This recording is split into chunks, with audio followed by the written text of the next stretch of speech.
Following recent incessant increases in the price of fuel at the pumps, the minority in Parliament has urged the government to use part of its 8 billion cedis revenue accrued from petroleum resources to cushion consumers.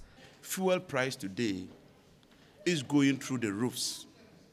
At the beginning of the year, fuel that was selling at 6.5 cedi per litre has now increased by 300% in less than 1 year. The price of fuel at the pump has increased by more than 300%. Indeed, today, fuel is more costly than even the minimum wage. I've never witnessed that in my life. Teachers are suffering, MPs are suffering, even the man on the street is suffering. You journalists, you are even suffering the more because you have to be moving up and down to cover stories. It is sad.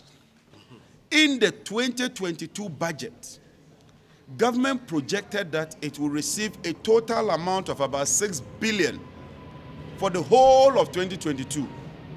That is what was projected in the budget. Today, as we speak, from the PIAC report, in less than 3 months, and I mean just 1 quarter, government has received over 8 billion cedis from our petroleum resources. So in 3 months, government has received more than it projected for the whole year. Government is making so much money from our petroleum resources. I therefore call on President Akufo-Addo and the outgoing Minister of Finance that they should do something about this price increment. They should sit up and think outside the box and apply these huge supernormal profits to cushion the ordinary Ghanaian. We hold the view that government can do something about the fuel price increment. Government must sit up, government must do something, and government must cushion the ordinary Ghanaian. It is indeed sad. Wallahi, wallahi, the people of Ghana are suffering. During a debate on the report by the Committee on Employment, Social and State Enterprises on the audited financial statements of GNPC for 2019 and 2020 financial years, the ranking member on the Mines and Energy Committee of Parliament, John Jinapok, called on the government to ensure a refund of some $100 million fund diverted from the petroleum fund. Mr. Speaker, if you go to page 2, subsidiaries of GNPC, GNPC Exloco, that is 1. Prestia Sankofa, 2. GNPC Foundation, 3. Mole Motel, 4. Nowhere is Jubilee Holdings mentioned here. Nowhere is Jubilee Holdings mentioned here. The minority therefore demand that that 100 million that has been transferred by the finance minister to Jubilee Holdings, as captured in the PIAC report, that money must, with immediate effect, be paid back into the Petroleum Holding Fund, as envisaged in the Petroleum Revenue Management Act. There's a certain explanation that GNPC borrowed money. Act 919, the Petroleum Exploration and Production Act, states categorically in Section 15, Section 32, that before GNPC can borrow such an amount, they need parliamentary approval. They don't have any parliamentary approval. Mr. Speaker, these are serious matters. And through our leader, the Honorable Haruna Idrisu, we intend to elevate this particular issue to its highest level. The minority leader, Haruna Idrisu, urged the Mines and Energy Committee to probe the matter. When you look at the subsidiaries of GNPC as listed in page 2 to 3, conspicuously lost is the Jubilee Holding Company. Jubilee Holding Company. And Mr. Speaker, we are requesting the Committee on Mines and Energy and Committee on Employment to probe further, because the PIAC report 2022 semi-annual report recommends that the process of lifting by Jubilee oil should be paid into the Petroleum Holding Fund, as the committee is convinced that the proceeds forms part of Ghana's petroleum revenue. So whoever is keeping this money or have diverted this money must return the money and treat it as part of Ghana's petroleum revenue, which is about $100 million US.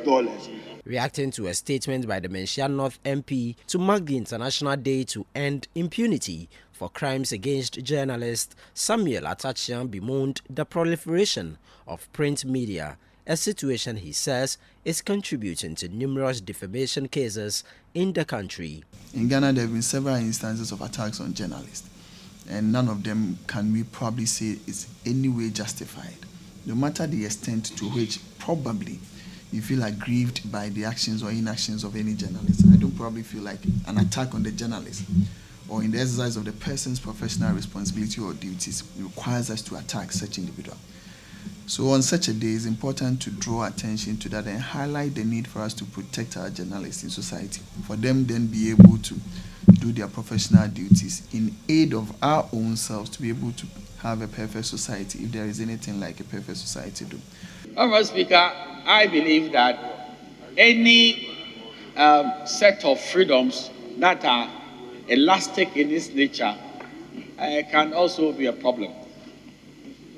And as a lawyer, I'm concerned about the laws of defamation, which is to say that the Constitution never envisaged that you have an elastic right without any boundaries of decency when it comes to the dignity and the reputation of other people.